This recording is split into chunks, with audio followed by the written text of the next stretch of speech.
Ngayon, pag-uusapan natin kung anong pinakamalakas na summoning jutsu sa Naruto. Itong ranking na ito ay base lang sa aking opinyon. Tama po kayo. Opinyon ko lang po. Kahit kung may gusto kayong mas magandang ranking, i-comment nyo lang po sa ibaba para mapag-usapan po natin yan. Pero bago ang lahat, huwag nyong kalimutan mag-subscribe at pindutin ang notification bell para updated kayo sa ating bagong video.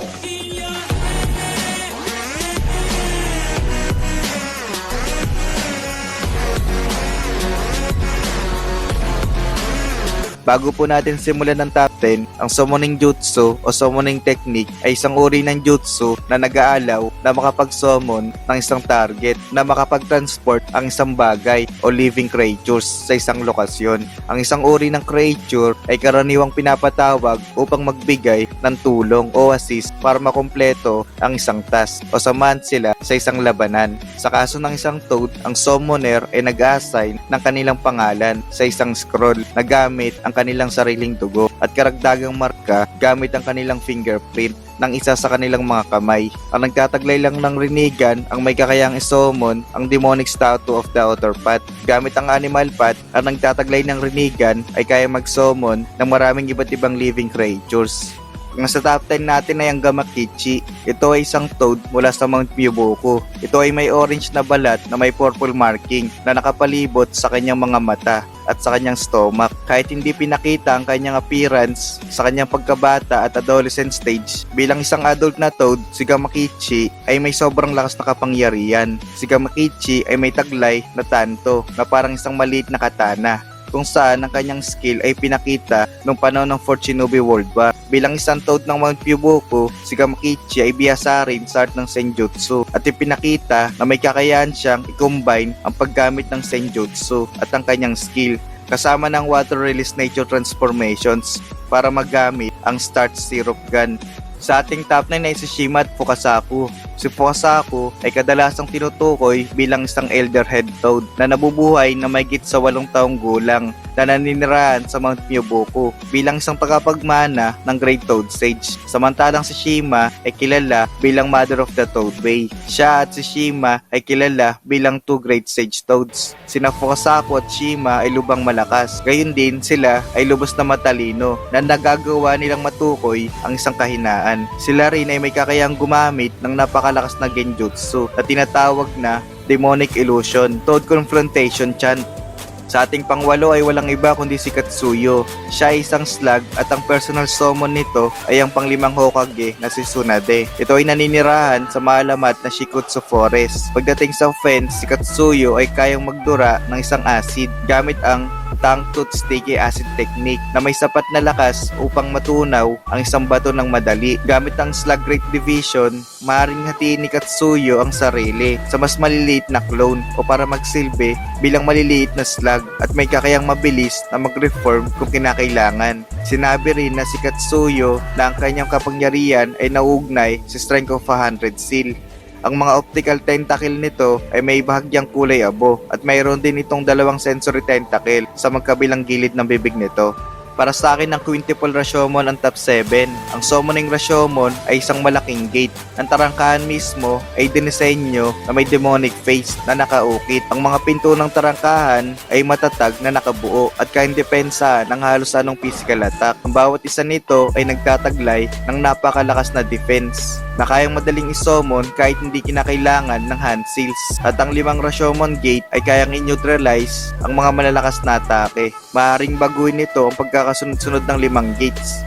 Ang kombinasyon ng mga gates ay kayang salagin ang malakas na atake na kahit isang tail beast ball na naka-equip ng Susanoo Sword ay nananatili pa rin itong nakatayo sa pag-impact. Ipapasok natin sa ating top 6 ay si Gamabunta. Siya ay tinatawag din bilang si Bunta. Ay ang Chief Toad ng Mount Myuboku. Siya ay isang makapangyarihang toad na kayang magbuga ng isang langis at gamitin ang isang enhanced na apoy. Tulad ng gamitin niya ang Fire Release Toad Oil Flame Bullet. Kasama sa kanyang mga sandata ay ang malaking tanto na katulad ng isang maliit na katana. Magaling rin siya sa iba't ibang nature transformation na kayang gumamit ng water release para maglunsad ng powerful blast ng water. Sa kanyang malaking size, siya ay nagtataglay ng mabilis na agility. Mahusay rin siya sa pagdating sa himpapawid na kayang gumamit ng sunod-sunod na sipa. Ang top 5 po natin ay si Manda. Siya isang summon na snake sa Ryuchi Cave. Ang kanyang height ay mas mataas sa isang gusali, puno at malalaking bato. Isa si Manda sa malalakas na summon galing sa unexplored sage locations, isang maalamat na lugar na pantay katulad sa dalawang sage locations na Mount Miyabuko at Shikotsu Forest. Ito ay tirahan ng sagradong White Snake Sage. Ang paglalakbay sa Ryuchi Cave ay tumatagal lamang ng ilang araw mula sa Konohagakure. Siya ay nakilala bilang strongest colossal serpent. Siya ay napakabilis na kayang madodge ang isang atake. Sa top 4 natin ay ang Reaper Dead Seal, ay isang dead diamond consuming seal, isang technique na tumatawag ng isang makapangyarihan na Shinigami. Matapos may sagawa ang hand seals, ang kaluluwa ay nahiwalay sa kanilang katawan at napupunta sa kanilang likuran. At sa puntong ito, ang summoner lang ang kayang makakita sa Shinigami. Pagkaraan ng ilang sandali na magawa ito, ang core seal ay nag-appear sa braso nito.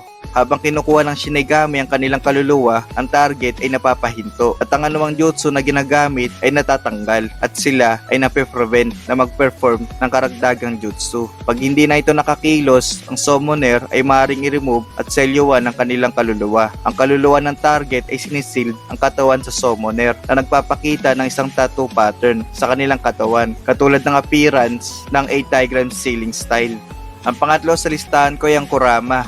Mas karaniwang kilala bilang ang Ninetales ay isa sa siyam na tailed beast. Kurama ay may red-orange na kulay at may maitim na balahibo na nakapalibot sa mga mata nito. Ito ay nagpo-possess ng vast at powerful chakra. Katulad ng isang tailed beast, kaya nito mag-create ng tailed beast ball at kaya makagawa ng beam o rapid blast of spears. Ito ay may kaalaman sa Fuinjutsu, isang type na jutsu na nagsiseal ng objects. At nalalaman nito ang isang seal, katulad ng 8 Tigram seal. Si Kurama ay may puwersa na kaya magpataas ng isang tsunami at mapatag ang isang bundok gamit ang paggampas ng kanyang buntot. Siya rin ay may kakayang magpakawala ng destructive roars na may kayang madisperse ang isang massive Rasengan.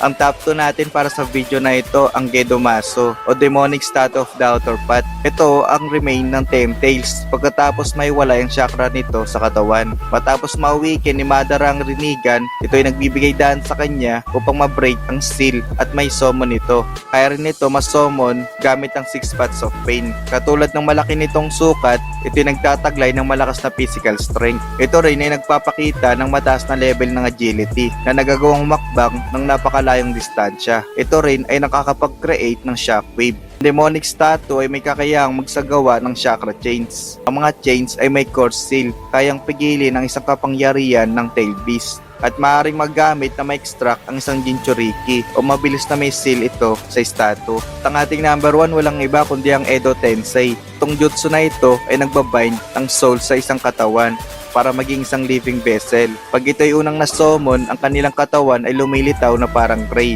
Ang isang na-reincarnated na individual ay nagkakaroon ng lahat ng abilities ng kanilang lifetime, kasama na ang Kekkei Genkai at ang Kekkei Tota. Ang kanilang physical na katangian ay nare-restored rin.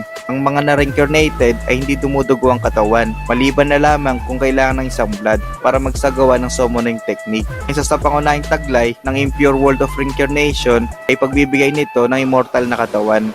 Ang lahat ng kanilang natatamong pinsala ay kaagad nahihil. Ang pangalawang taglay nito ay ang limitless na pagbalik ng kanilang chakra na maaari silang magsagawa ng napakaraming clone. Dito na po nagtatapos ang ating kwentuhan at ayan ang pinakamalakas na summoning jutsu sa Naruto. Kung meron rin po kayong top 10 list, i-comment na po yan sa ating comment section. Salamat po mga Kapitan Ninja sa pagpatuloy sa pagsuporta sa ating munting channel. Kung nagustuhan nyo po ang ating video, bigyan nyo na rin po ako ng like at huwag kalimutang pinutin ang subscribe button para sa sunod pang video katulad nito. Salamat!